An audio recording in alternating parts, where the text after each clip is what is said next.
Então vamos olhar à luz da palavra de Deus o que nós podemos aprender a respeito da verdadeira felicidade, da verdadeira alegria. E eu quero começar lendo uma passagem que está em Mateus 13. Convido você a abrir esse texto, Mateus capítulo 13, versículo 44.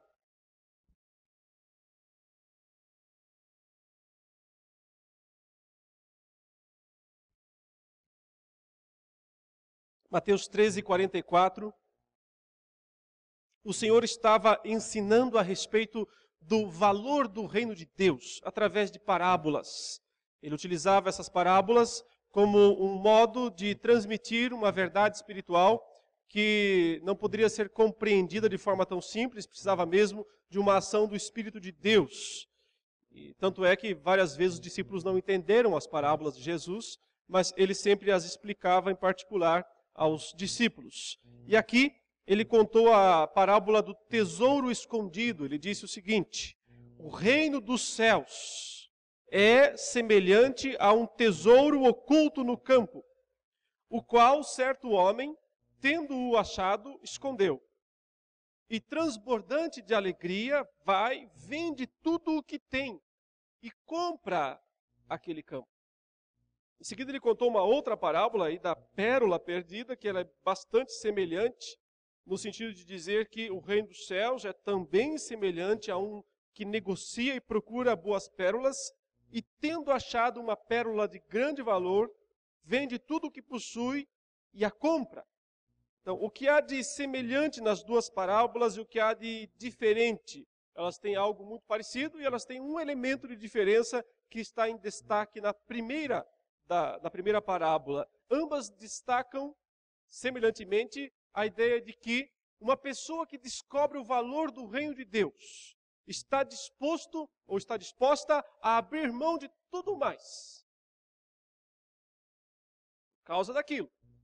Então, quem compreende o valor da pessoa de Jesus, quem entende o mistério da sua obra, da redenção, o significado da cruz, o pagamento dos nossos pecados, quem compreende a grandeza das promessas, aquilo que vem em consequência da fé, a comunhão com Deus, a paz, a transformação da vida, o mundo vindouro prometido, reservado, guardado para o povo de Deus. Quem compreende esse todo, isso que Jesus chama aqui de o reino dos céus.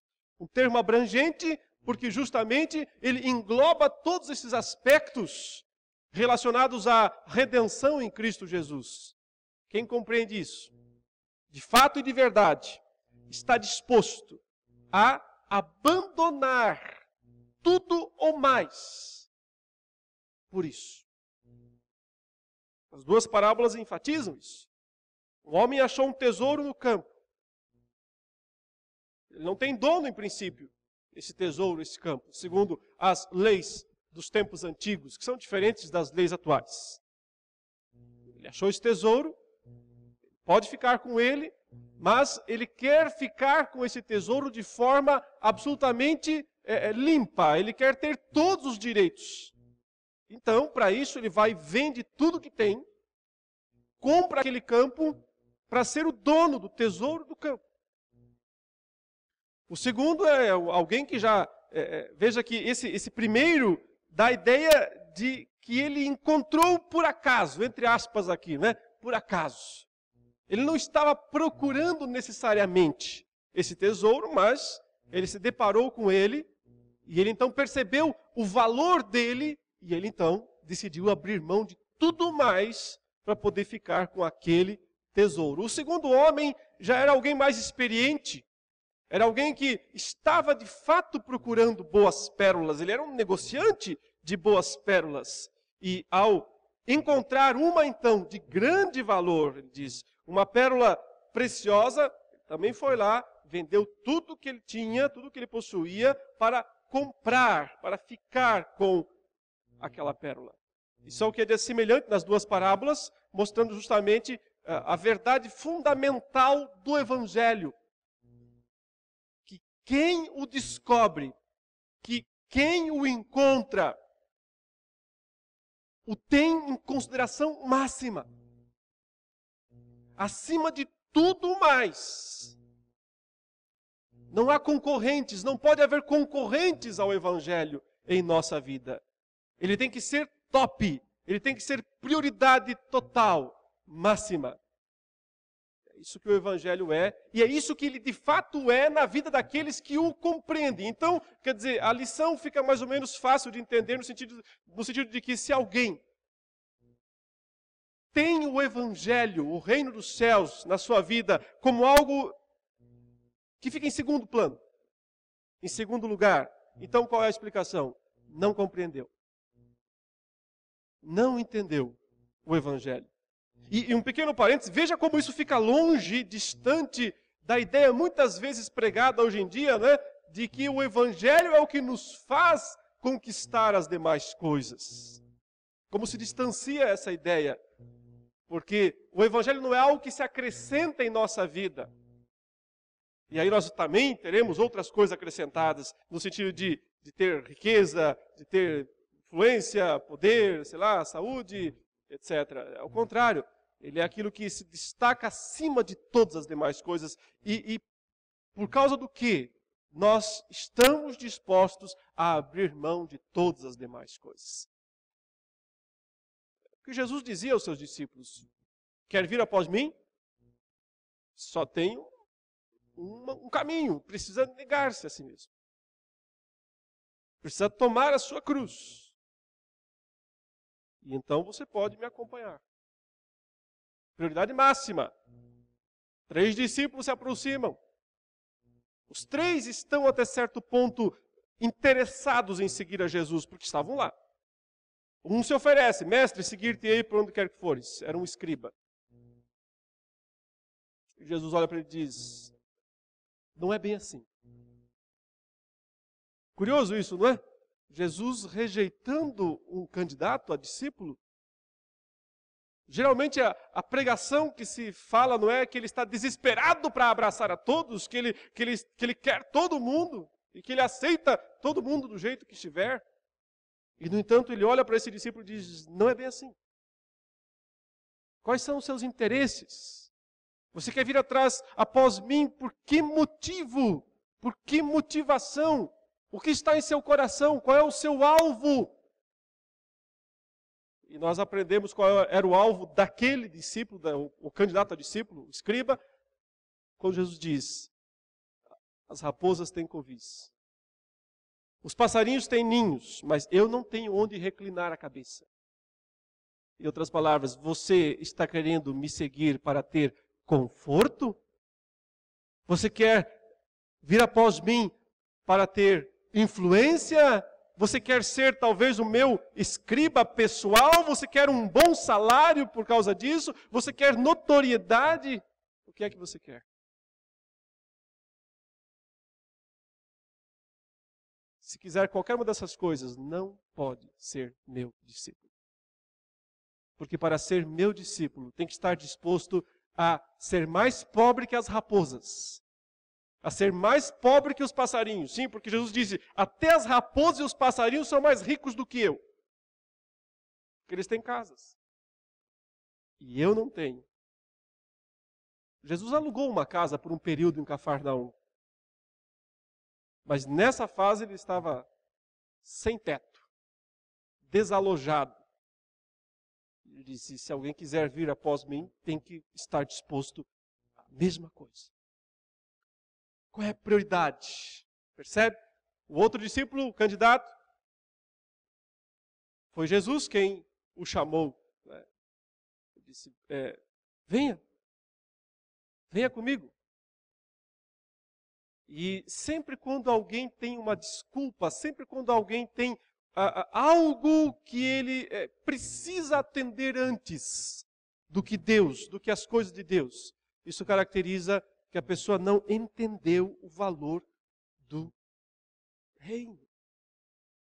Seja porque ele precisava fazer uma função familiar de atender a um sepultamento, ou talvez esperar até que o pai falecesse para ele poder estar livre, ou seja porque ele apenas queria passar em casa, se despedir da sua família, dizer eu estou indo embora, mas em qualquer dos casos, o que denota a resposta dos dois candidatos a discípulos era justamente o fato de Jesus não ser prioridade total. Jesus era importante para eles, mas tanto quanto as demais coisas. Não prioridade total. Essa é a questão. Quem entende o valor do reino, compreende que é prioridade total.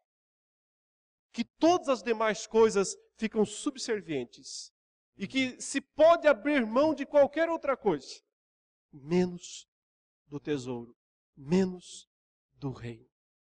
Mas eu quero chamar a sua atenção para uma palavra da primeira parábola, que nos explica então como é que fica mais fácil fazer isso.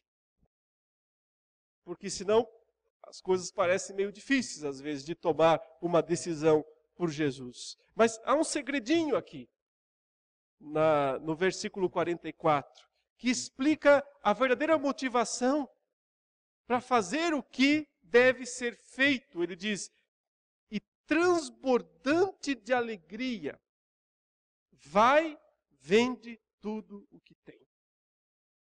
Qual é a motivação verdadeira para abrir mão do que quer que seja em nossa vida que possa ser concorrência a Cristo, concorrência ao Evangelho? E a motivação aqui, o que dá forças, o que capacita a realizar é alegria. Transbordante de alegria, aí fica mais fácil vender tudo o que tem. Mas veja como uma coisa está associada à outra, como essas coisas estão interligadas. É só porque esta pessoa entendeu o valor do reino que a alegria tomou conta do seu coração. Então, a alegria verdadeira está ligada a um completo entendimento do que significa, de quem é Jesus, do que ele fez, do que ele faz. Caso contrário, talvez alguém siga a Jesus por obrigação, por imposição. Ou talvez alguém siga a Jesus por temor, por medo. E eu digo a vocês que o temor, o medo pode ter uma função intermediária, primária ou primitiva no seguir a Jesus. Porque às vezes no começo a gente vai mesmo por medo. Fica tão apavorado com a ideia de talvez morrer e ir para o inferno, que nós então nos aproximamos. E de fato, a lei de Deus tem a função de mostrar os nossos pecados e de nos tornar desesperados. Pelo entendimento de que nós nunca alcançamos o padrão da justiça de Deus. Mas ninguém é salvo pelo desespero. O desespero pode ser uma porta para que alguém encontre alegria. Encontre a verdadeira alegria da salvação. Eu quero falar aqui nesta manhã sobre o que a Bíblia tem a nos dizer sobre verdadeira felicidade, sobre alegria verdadeira. E nós já podemos perceber que ela tem a ver com compreender o valor do reino de Deus. Desse termo abrangente chamado de reino de Deus. E eu vou precisar que você veja várias passagens bíblicas, até porque esse aqui hoje não é um sermão, mas é um estudo bíblico. Então, inclusive também, darei oportunidade depois para perguntas, no final, para aqueles que desejarem tirar alguma dúvida. Eu quero que você leia agora comigo um texto que está lá em Deuteronômio, capítulo 28, versículo 47. Deus, no Antigo Testamento, recriminava o seu povo por causa das suas falhas, das suas muitas falhas. Por não cumprir os mandamentos, por não fazer as coisas que ele havia determinado, ordenado. Mas aqui nesse texto, ele os recrimina por causa de um aspecto, de uma coisa muito interessante.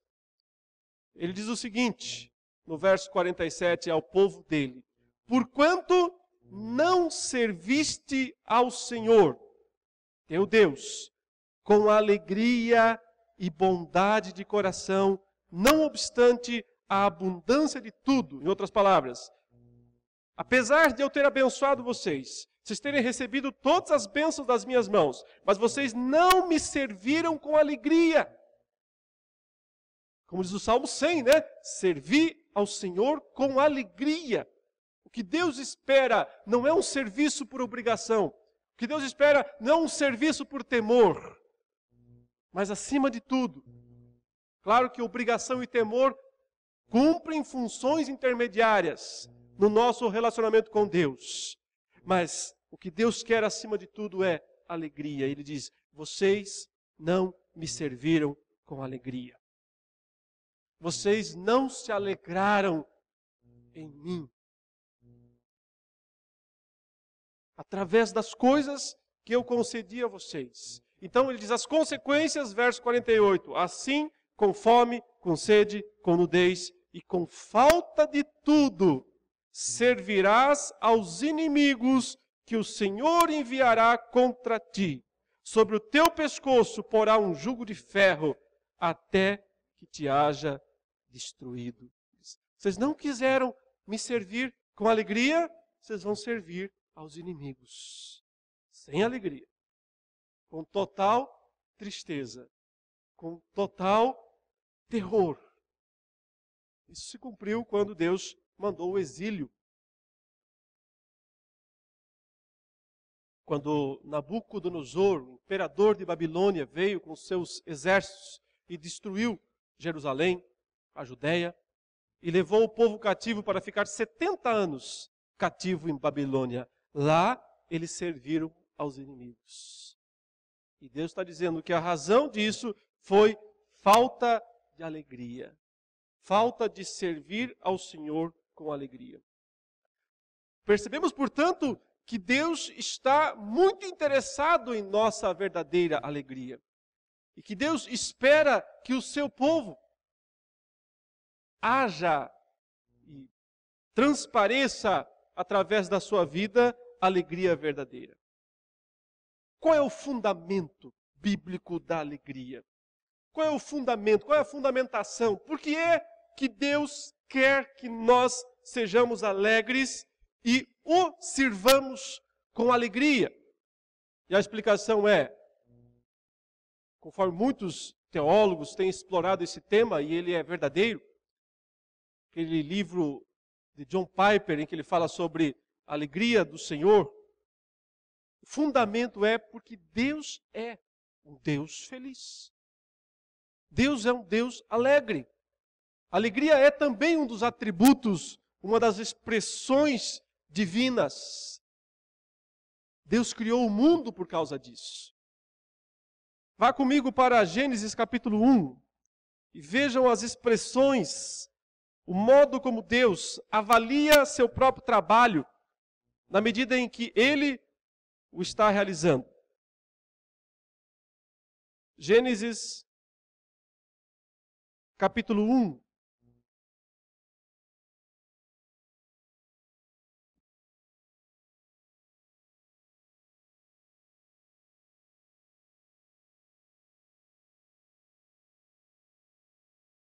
Claro que os irmãos já conhecem essa passagem praticamente de cor, mostrando os 6 dias da criação, mas eu quero chamar a sua atenção para o fato de que, à medida em que Deus vai criando, formando todas as coisas, Ele próprio vai emitindo um parecer dele sobre todas as coisas, e esse parecer sempre é que tudo está bom, tudo está de acordo com a sua vontade. Por exemplo, o versículo 10 diz: a porção seca chamou Deus terra, e ao ajuntamento das águas mares. E viu Deus que isso era bom. Deus estava gostando. Estava animado com aquilo que ele estava fazendo. Está dando sua aprovação. E continua, e você vai ver que frequentemente ele vai dizer isso, versículo 12. A terra, pois, produziu relva, ervas que davam semente, segundo a sua espécie, árvores que davam fruto, cuja semente estava nele, conforme a sua espécie, e viu Deus que isso era bom. Houve tarde de manhã, o terceiro dia. Deus continua mostrando sua autorização, seu agrado das coisas. Lá no versículo 21, também encerra dizendo: e viu Deus que isso era bom. Como já foi muitas vezes notado, depois que Deus criou o ser humano, ele disse algo ainda mais enfático. Ele disse que tudo estava muito bom. Está lá no versículo 31. Viu Deus tudo quanto fizera. Aqui já incluindo também o homem e a mulher, né? Coroa da criação. Viu Deus tudo quanto fizera, e eis que era muito bom. Primeira vez que aparece esse intensificador, né? Muito. Tudo estava bom. Cada dia da criação, viu Deus? Bom, bom, bom, bom. No final de tudo ele diz, muito bom. Então, Deus estava feliz com toda a obra que ele criou, com todas as coisas que ele fez. E a explicação pela qual ele criou todas as coisas. Por que é que Deus criou todas as coisas? Porque ele sentia falta de algo? Não. Porque ele precisava que pessoas o complementassem? Não. Porque ele se sentia só, solitário? Não. Por que Deus criou todas as coisas? Para se expressar. Para expressar a grandeza de seus atributos, de seu poder, de seu amor, de sua misericórdia, de sua graça. Para mostrar sua bondade. Por isso que ele vai atestando tudo bom, tudo bom, tudo muito bom. E só muito bom depois que o ser humano surge. Veja o papel especial do ser humano, do homem e da mulher no plano, no propósito. Só quando surge o homem, surge a mulher, então Deus diz agora, completou. Agora tudo está muito bom. Deus estava feliz. Mas a pergunta é, quer dizer, e para nós que já conhecemos toda a história, Deus não sabia do que ia acontecer no capítulo 3? Será que Deus não fazia ideia do que estava para acontecer no capítulo 3? Para o capítulo 1 está tudo muito bom, tudo muito bom. Capítulo 2 nós temos o estabelecimento do teste, em que Deus chama o homem e sua mulher e diz, está vendo tudo isso aqui que está muito bom? É de vocês. Vocês podem tornar isso aí tudo muito mal. É o seguinte, tem duas árvores aqui no jardim que são especiais. Uma árvore da vida, e ele não fala mais nada sobre ela, apenas diz. Tem aí a árvore da vida, só vamos saber dela no final do livro do Apocalipse, novamente. E depois ele diz, mas tem uma outra árvore aí também de destaque. A árvore do conhecimento do bem e do mal. Essa aí é o teste. Não pode comer. No dia em que dela comerdes, certamente morrereis. Então, será que Deus não sabia que o homem e a sua mulher iam comer desta árvore? Como de fato o capítulo 3 abre a cena dizendo, se aproxima um terceiro elemento, uma serpente. Também só lá em Apocalipse sabemos que é Satanás. E então o homem e sua mulher comem e tornam, de certa maneira, tudo aquilo que era muito bom em muito ruim. A partir de então surgem os cardos e abrolhos, não é? Aqueles descontroles da natureza, como consequência do pecado do homem. A partir daí surgem todos os problemas. A pergunta é, deixou de fato de ser bom? As coisas ficaram de que maneira? E é só quando nós entendemos esse aspecto que nós podemos compreender o que é felicidade, segundo a Bíblia.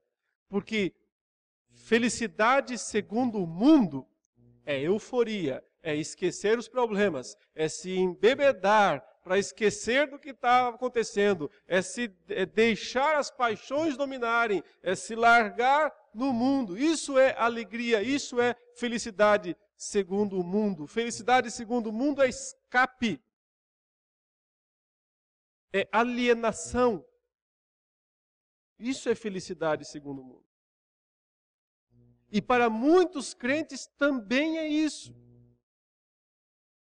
Para muitos crentes também isso é felicidade. Só que eles não vão buscar no mundo essa felicidade, eles vão buscar no convívio religioso. É por isso que muitos crentes precisam, e muitas igrejas precisam de divertimento. É por isso que muitos cultos funcionam à base de divertimento. Porque as pessoas querem diversão. Só elas não querem mais a do mundo, mas elas querem a da igreja. E estão no mesmo caminho da alienação do mundo, só que não perceberam. Para muitas pessoas, felicidade é um sentimento extremo de egoísmo, para crentes inclusive. Afinal, se a igreja está dizendo que quando as pessoas cumprem esse ou aquele ritual, elas serão abençoadas, elas terão prosperidade, elas terão solução para os seus problemas. Não é assim aquela placa grandona, pare de sofrer.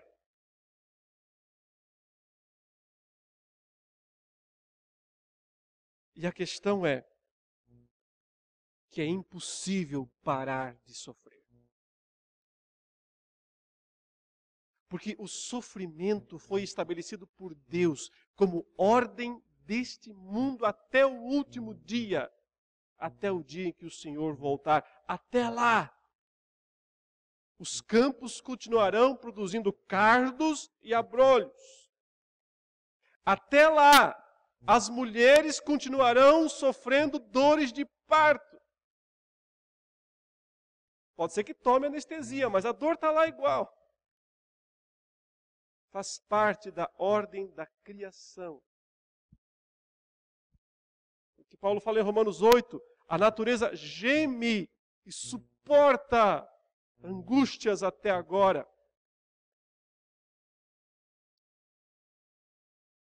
Mas mesmo assim, Deus quer que o seu povo experimente a verdadeira alegria. Não a alegria da alienação, não a alegria do egoísmo, que muitas vezes pensa assim, se está tudo bem comigo, o resto, que se vire. O que importa é que eu fui à igreja, eu dei a oferta, eu fiz o ritual e agora eu tenho um carro, agora eu tenho uma casa, agora eu tenho um emprego e agora eu tenho uma família feliz. Agora, se os meus vizinhos estão morrendo, o problema é deles. E se o resto do mundo está no desespero, o problema é deles. Eu sou feliz. Tem dois tipos de felicidade no mundo. A felicidade da alienação, a felicidade do egoísmo. Nenhum dos dois é a felicidade do reino de Deus. Nenhuma das duas formas representa a felicidade que o Senhor tem para o seu povo. O fundamento da felicidade para o povo de Deus é o próprio Deus. Seus planos, seus propósitos, que incluem o próprio sofrimento, que incluem aquelas coisas que parecem contrariar tudo isso. Deus viu que tudo era muito bom, mas ele sabia que isso não impediria a entrada do mal no mundo. Porque a própria entrada do mal no mundo, que viria com ele a morte. O maldito é a terra por tua causa.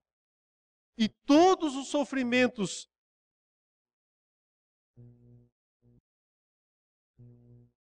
que acarretam não eliminavam Viu Deus que isso era bom. Esse é o modo de entender, por exemplo, Romanos 8, 28, né? Todas as coisas cooperam para o bem daqueles que são chamados filhos de Deus. Ora, meus irmãos, é impossível ver isso apenas localmente, se nós tivermos uma visão apenas microscópia. Ou seja, se eu quiser enxergar isso nos elementos diários, todas as coisas cooperam para o bem, eu não vou conseguir ver. Como é que eu posso dizer que um ato de violência extremo, que nós vemos todo dia acontecer, e acontecer com crentes também. Quantas vezes nós vemos no jornal, na televisão, família voltava da igreja no sábado à noite ou no domingo à noite e foi atropelada por um motorista bêbado. Quantas vezes nós vemos notícias assim? Ou piores do que estas. Aí eu pergunto, como ver que todas as coisas cooperam para o bem? Se eu isolar os fatos, se eu isolar os acontecimentos e tentar entendê-los em si mesmos, eu nunca compreenderei. Eu só consigo compreender todas as coisas cooperam para o bem, Romanos 8, 28, se eu entender Romanos 8 inteiro. É só dentro de Romanos 8 como um todo que eu entendo o versículo 28. Por isso o grave erro dos crentes que frequentemente é extrair, isolar os versículos para tentar entender a verdade deles. Agora, se eu entender Romanos 8 inteiro, eu compreendo. Porque Romanos 8 inteiro fala, em primeiro lugar, daquilo que Deus já fez em meu lugar, que eu não podia fazer, e que a lei exigia de mim. Condenação. Ele já me livrou disso. Me livrou da lei, do pecado e da morte. Se eu entender que a inclinação natural da minha carne é para a morte, mas Ele, pelo Espírito de vida, me conduz agora para a vida. Se eu entender que esse mesmo Espírito que veio habitar em mim e que faz aqueles tais gemidos inexprimíveis lá, é o que, em primeiro lugar, me capacita a uma vida nova, uma vida diferente. E que, no entanto, não me livra dos sofrimentos do tempo presente. Esta é a palavra de Paulo. Eu estou certo, eu estou plenamente certo de que os sofrimentos do tempo presente não existem. Não é isso que ele falou. Eu estou plenamente certo de que os sofrimentos do tempo presente vão ser suprimidos por Deus na vida de todo aquele que crê. Não é isso que ele disse. Eu estou certo, plenamente certo, de que os sofrimentos do tempo presente vão ser tirados daqueles que fazem os rituais certinhos que os pastores exigem. Não. Dos ofertantes? Não. Ele diz, eu estou certo de que os sofrimentos do tempo presente não se comparam com a glória a ser revelada em nós. Portanto, continua sofrimento. Não sai sofrimento. Sofrimento continua. A única diferença é, quando eu tomo conhecimento da glória, quando eu compreendo o valor da pérola, quando eu entendo o valor do tesouro, então as demais coisas despencam na bolsa de valores da minha vida espiritual. Então as demais coisas deixam de ter importância, proeminência. Veja, as demais coisas, tanto boas quanto ruins, em tese. Porque não são apenas os benefícios que o mundo me oferece, que podem apagar o brilho da glória da pérola, do tesouro reservado para mim, mas também, e quase sempre mais até, os sofrimentos do tempo presente. Na parábola do semeador, a sequência é essa. 3 tipos de semente caem na terra e não produzem. À beira do caminho, as aves já vieram lá e comeram de uma vez. Satanás roubou a palavra do coração, não tem fruto.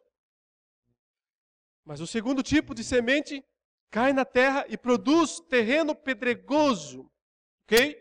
Raiz não tem profundidade, mas cresce rapidinho. Na superficialidade da fé. Mas o que é que faz com que ali esta semente venha a morrer? Ele diz justamente as tribulações. Justamente o calor forte do sol das tribulações. Essas coisas tiram a força dessa semente de produzir. E por isso não produz nada.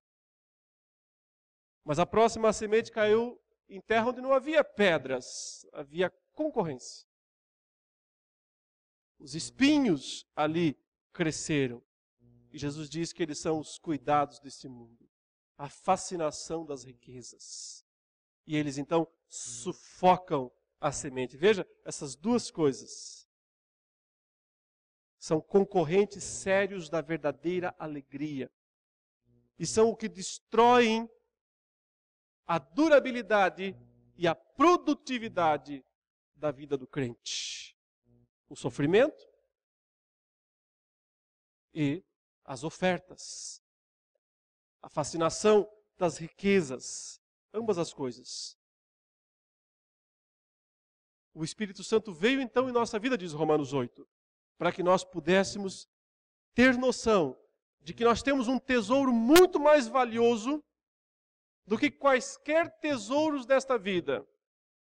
E eles também são muito mais valiosos do que quaisquer sofrimentos desta vida. Por isso, tudo mais que pode ser importante na minha vida, de me desanimar a servir ao Senhor com alegria, cai quando eu tomo consciência da grandeza do valor. Estou certo de que os sofrimentos do tempo presente não se podem comparar com a glória. É nesse contexto que ele diz, todas as coisas cooperam para o bem. Todas as coisas, quer dizer, na somatória, a soma de tudo que acontece na minha vida, de bom e de ruim, desde que eu nasci até meu último dia, a soma de tudo isso é o meu bem. Mesmo que eu não consiga ver localmente, localizadamente, individualmente, qual é o bem disso? Qual é o benefício disso? Sim, porque voltando ao caso de Adão e Eva, olhando para o caso em si, eles pecam. E em seguida eles morrem espiritualmente e começam a morrer fisicamente também. E já estão botando um pé na morte eterna, porque morte tem 3 aspectos, né? Físico, espiritual, eterno. Eles começam a experimentar tudo isso naquele dia em que eles pecaram. Aí eu pergunto, o que há de bom nisso? O que há de positivo nisso? Por que Deus permite o mal? Há alguma razão? Parece não haver uma razão localizada. Mas quando eu entendo, não apenas Gênesis 3 localizadamente, mas quando eu entendo Gênesis 3 dentro do contexto de Gênesis 1, de Gênesis 2 e de Apocalipse 22, ou seja, da Bíblia inteira, então eu percebo algo que eu não entenderia se eu estivesse olhando só para a cena. Eu percebo que a permissão divina para a entrada do mal no mundo, para a queda, para todas as tragédias, deu ensejo a que Ele revelasse muito mais plenamente sua glória. Sim, porque de que outra forma nós compreenderíamos a bondade de Deus? Se nós fôssemos a vida inteira bonzinhos, bonzinhos, bonzinhos e sendo recompensados desta maneira. nós apenas compreenderíamos um aspecto da bondade de Deus. Sim, estaríamos compreendendo. Mas quando aquele mesmo casal peca, foge, se afasta de Deus, recebe a visita deste mesmo Deus, que se humilha, que se rebaixa, sim, porque Ele está se humilhando, Deus está se rebaixando, Ele está descendo ao nível da criatura, Ele está indo atrás da criatura. Ele chama: onde vocês estão? Isso é Deus se humilhando. Diferente dos deuses dos povos que sugam tudo o que podem dos homens, o Deus da Bíblia é o Deus que se rebaixa, é o Deus que se humilha. Claro, porque não há humilhação maior, não há rebaixamento maior do que Deus vir atrás dos homens, do que Deus buscá-los, chamá-los, para trazê-los para si. Quando Ele poderia simplesmente abandoná-los, simplesmente entregá-los às suas escolhas. Sigam o seu caminho, conforme nós lemos no texto até hoje. Esse é o caminho que vocês escolheram, sigam o seu caminho. Mas quando Ele vai atrás deles, os chama, Ele está se humilhando, Ele está se rebaixando. Nunca Deus se humilhou tanto como quando Ele se encarnou em Belém. E nunca Ele se encarnou, nunca Ele se humilhou ainda mais quando Ele caminhou para a cruz em Jerusalém. Isto é humilhação total de Deus. Rebaixamento no sentido teológico, né? Se esvaziou. E foi então que Ele revelou de uma maneira nunca compreensível para nós o que é graça, o que é perdão, o que é misericórdia. O que isso me mostra? Que o mal continua sendo mal, não estamos disfarçando o mal. O mal é mal. Mas nos mostra que mesmo o mal cumpre uma função em relação à glória de Deus, em relação aos propósitos de Deus, em relação à graça, à bondade e à misericórdia de Deus. Para resumir, nós nunca conheceríamos tão plenamente o amor, a misericórdia e a graça de Deus se Ele não tivesse permitido que o homem pecasse. Por isso, o bom, o muito bom da criação de Deus não foi extirpado por causa do mal. E ao final, esse mal conseguirá ou será usado para mostrar ainda mais brilhante o quanto Deus é bom. Com tudo isso, eu só estou querendo mostrar a base teológica para entender o que é felicidade, o que é alegria. Não é fuga, não é alienação, não é egoísmo. É um entendimento de quem é Deus, do que é o tesouro prometido, do quanto essas coisas são garantidas para nós e fazem todas as demais coisas perderem o seu valor. Jesus subiu ao monte, se assentou, chamou os seus discípulos e ensinou para eles o que é felicidade. Então ele disse, bem-aventurados, porque essa palavra significa isso mesmo, feliz. O que é felicidade? E as duas primeiras coisas, bom, todas elas, as 9, né? Mas as duas primeiras são as mais chocantes. Porque ele diz, primeiro, bem-aventurados os humildes. Pobres mesmo, a palavra. Espiritualmente pobres. E em segundo ele disse, os que choram. Os que choram. Como é que alguém que chora está feliz? Ou pode ser feliz? E ele não está pensando naquele choro da alegria. Tem gente que recebe uma notícia tão boa, que chora. Mas na verdade ele está chorando de alegria, não é isso. Quando ele fala bem-aventurados os que choram, não é quem chora de alegria, é quem chora de tristeza. É quem chora de tristeza mesmo. Então, como é que esse paradoxo funciona? Alguém que chora é feliz. Faz sentido para você? Não fez nenhum para os discípulos de Jesus. Nem a primeira, nem a segunda. Porque a primeira, quando ele falou pobre, acabou. Acabou. Como assim? Felizes os pobres. Felizes são os ricos. A cultura hebraica do primeiro século dizia que os ricos eram abençoados por Deus. E os pobres eram amaldiçoados. Essa era a cultura do primeiro século. Por isso que os discípulos se desesperam quando Jesus fala assim, vou falar um negócio para vocês, hein? É mais difícil um camelo passar pelo buraco de uma agulha do que um rico entrar no reino dos céus. É mais difícil.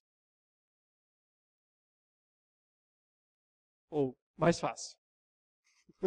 Obrigado pela correção. É mais fácil o camelo passar pelo buraco de uma agulha. Ou seja, é mais difícil o rico entrar no reino dos céus do que o camelo passar pelo buraco de uma agulha. O que ele quer dizer com isso? Por que chocou tanto os discípulos? Porque eles pensavam assim, se tem uma fila para entrar no céu, os ricos estão tudo lá na frente. E nós estamos todos, os pobres, todos aqui no final da fila. Porque se o cara é rico é porque ele foi abençoado por Deus. E se ele é pobre é porque Deus não o abençoou. Então, consequentemente, se ele é rico, ele é o primeiro da fila para entrar no céu. E Jesus diz, não. O camelo passa mais fácil no buraco da agulha. Por que eles se desesperaram, os discípulos? Porque eles pensaram, e a gente então? Como assim? Se para os ricos o camelo passa mais fácil, então para a gente é um elefante. Como é que é essa história?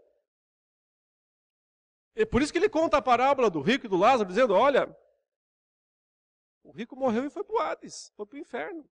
Hã? Os ricos não vão todos para o céu? Por isso que é tão difícil para o jovem rico fazer o que Jesus diz, vai e vende tudo o que tem, porque não faz sentido para ele. Não faz nenhum sentido. O sentido é, se eu sou rico, eu sou abençoado.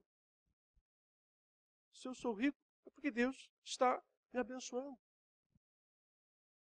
Esse é o pensamento humano.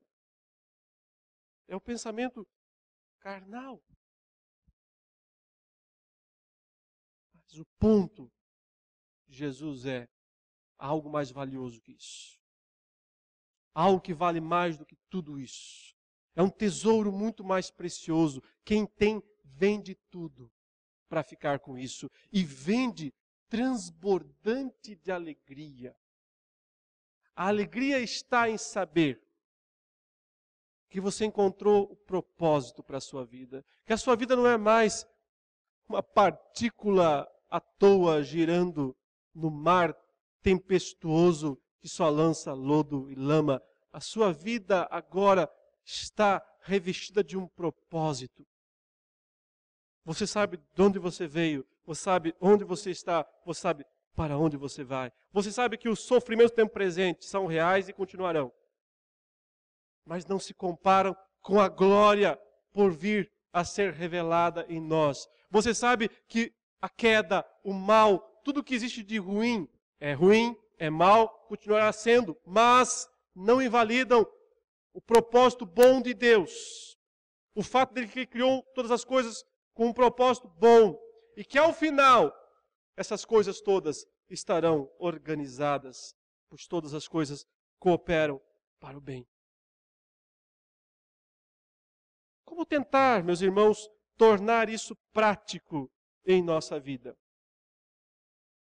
Então, precisa lembrar do fundamento. Alegria é Deus. Alegria é Deus. Não as coisas de Deus. É claro que eu não tenho que ficar triste se Deus está me abençoando. É claro que eu posso ficar feliz. Mas eu tenho que lembrar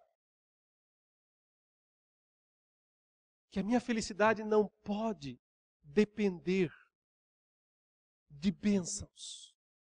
Por isso, bem-aventurados os que choram. Primeiro os humildes, em espírito, em seguida os que choram, ou seja, aqueles que não são alienados. Primeiro, bem-aventurados os que não são egoístas, e segundo, os que não são alienados. Quem chora é quem tem consciência da realidade, sabe o quanto esse mundo é perverso, sabe o quanto esse mundo é mau, tem consciência de que tem milhões de pessoas sofrendo, morrendo, e eu não consigo ser egoístamente feliz, sabendo que o mundo jaz no maligno. Eu não consigo me alienar num momento de euforia, sabendo que o resto da humanidade marcha para a destruição. Por isso eu choro. E esse choro é o choro da verdadeira felicidade, por uma razão até bem simples, porque significa que você ainda não virou uma pedra. Você ainda tem sentimentos. Por isso, esse choro se traduz em felicidade verdadeira. Você ainda não deixou o mundo cauterizar a sua consciência e endurecer o seu coração ao ponto de que, se você tiver o seu instante de prazer, o resto que se vire. Reconhecer o fundamento da alegria, o fundamento é Deus. Reconhecer o valor do reino de Deus, a grandeza, meditar nestas coisas. Quanto mais nós meditamos no amor, na bondade, na grandeza de Deus, mais nós somos, como dizia C.S. Lewis, surpreendidos pela alegria. Aliás, um livro que eu recomendo a ler, a biografia de C.S. Lewis, com esse título, Surpreendido pela Alegria, de quem não esperava que pudesse haver tanta alegria em meio à fé verdadeira, apesar das tribulações, apesar das lutas e dos sofrimentos. E finalmente, meus irmãos, e aí eu quero que você veja uma última passagem comigo, também é preciso algum grau de esforço, algum grau de decisão, de determinação, que nada mais é do que colocar em prática o conhecimento, fazer o conhecimento se tornar real. Filipenses capítulo 4, após dar uma ordem, um imperativo no versículo 4 ao seu povo, onde Deus ordena para eles, alegrai-vos. Isso é um imperativo, é uma ordem, não um pedido, não um conselho. É o que vocês têm que fazer. Alegrai-vos sempre no Senhor, fundamento, né? Fundamento da alegria.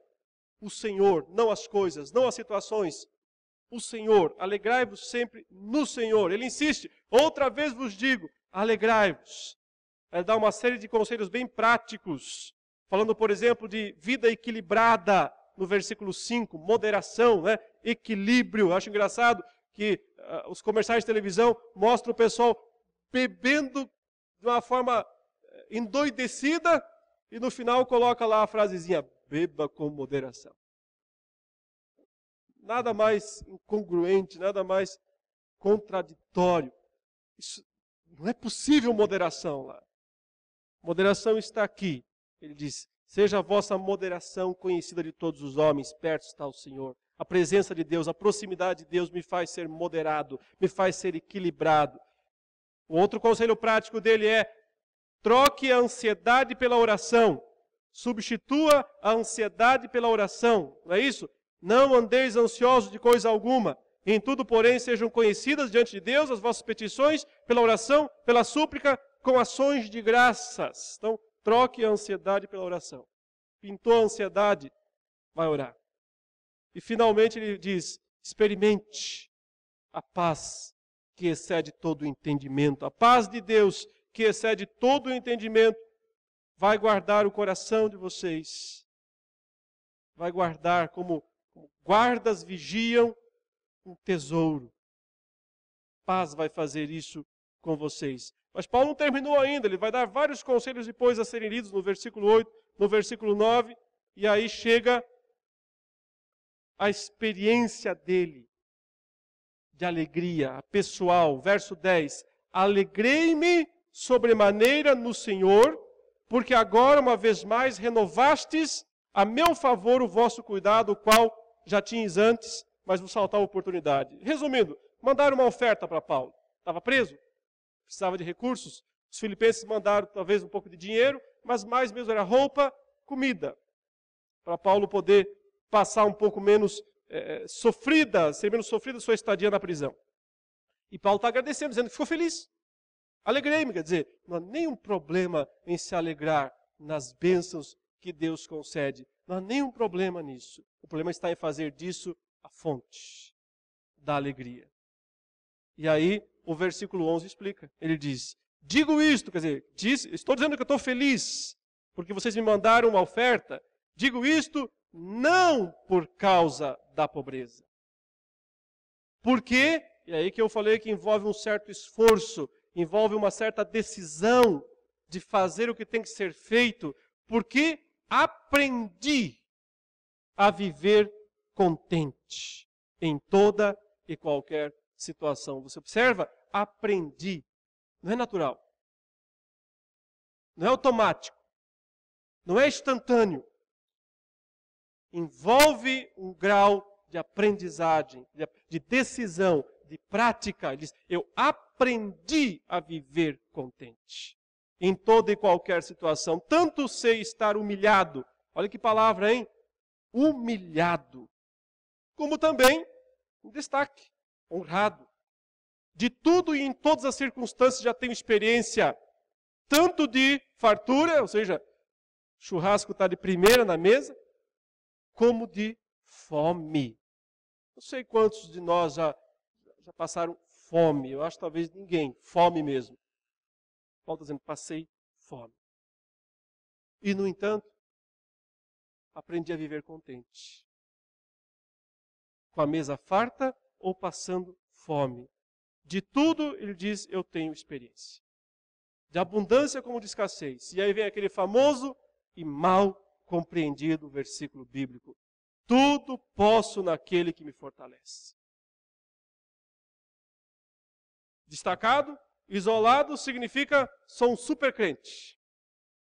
Posso fazer qualquer coisa, sou um super vitorioso, sou todo poderoso. Não é isso? No contexto, não significa nada disso. Mas significa aguento tudo. Aliás, tudo posso é tudo suporto. Sentido de peso nas costas. Aguento carregar qualquer peso. Aguento carregar qualquer carga. Essa é a ideia. Tudo posso é tudo suporto. Tudo eu aguento. Porque Ele me dá forças. Então eu consigo carregar o peso da fome. Eu consigo carregar o peso da nudez, da escassez. Eu consigo carregar essas coisas. Porque Ele me fortalece. Como também consigo estar numa boa, quando as coisas estão positivas, quando tudo está bem para o meu lado. Envolve uma decisão de ser feliz. Uma decisão de viver contente. Isso só é possível a partir do fundamento, Deus. Isso é possível a partir do reconhecimento do valor do tesouro, a glória por vir a ser revelada. Se eu tenho essas duas coisas, eu aprendo a viver contente aqui em toda e qualquer situação. Que Deus nos abençoe, meus irmãos, nos dando mais e mais conhecimento e compreensão do que é a verdadeira alegria em Deus. Amém.